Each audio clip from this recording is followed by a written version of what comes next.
we're moving on in the Doom raid in the Mystic nodes, difficulty 2. We just finished the second Mystic node, and we're ready to go into the boss node, which, in my opinion, is probably the most fun and easy node in the entire Doom raid. Ideally, you have all of your cooldowns ready to open up with all of the ults from each of the characters, especially, of course, Deathpool's ult, which will be a one hit on Doom.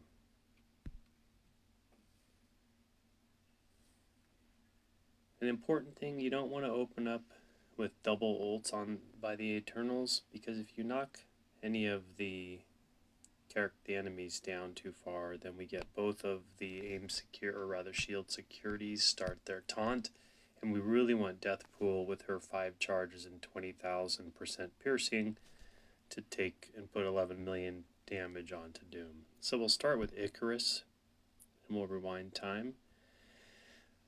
And in this case, we opened right up with Deathpool, so we'll use her ult, which gives 20,000% piercing damage, and we'll of course target Doom, which should give us an 11 million or so damage. We'll go to 1x just for fun.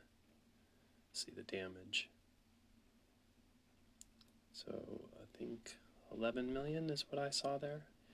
Of course, both shield securities will start to taunt, but we'll be all queued up, like I said, with our ults.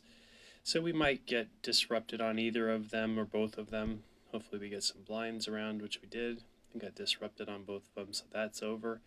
And now we can even use the dagger ult to clean this mess up.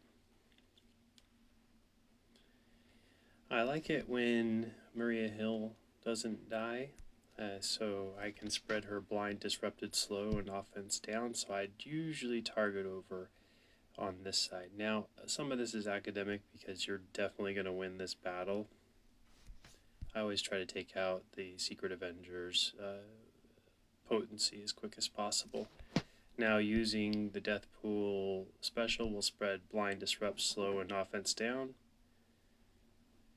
And I'll use the special over here, and we can get Nebula slowed and get some debuffs on Nebula.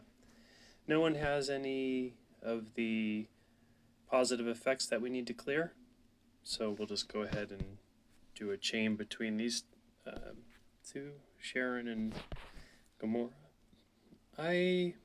You could use the ult here or not. You'll definitely kill someone. I think I'll just go after Nebula and get the assists off the board. Might as well rewind time just to keep control of the match. Now we have the ult ready. Probably more valuable to rewind time and take away of all the deflects, so we'll utilize it. Well, I actually might try the special because, as you know, on block, then we can do 290 piercing damage for 2 bonus attacks. So there's a good chance we might get a lot of blocks. Let's look at that. So we got some blocks in there. So we saw 2 blocks on Captain Sam, so he got wrecked.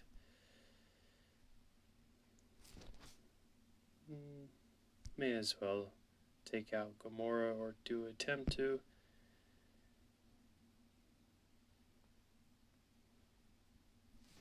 We'll give some grief over here to Maria, slow her down primarily.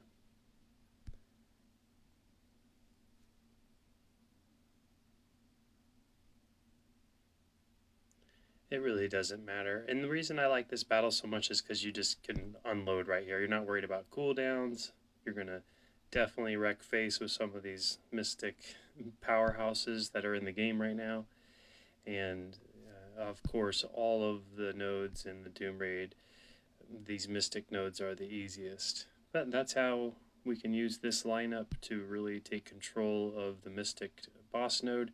If you've got the energy queued up correctly with the charges and the ultimate for Deathpool, you can easily walk in and one hit the Doom. One note I would think if you don't get Deathpool as your second character to move, which often is the case, you would rather get Cersei.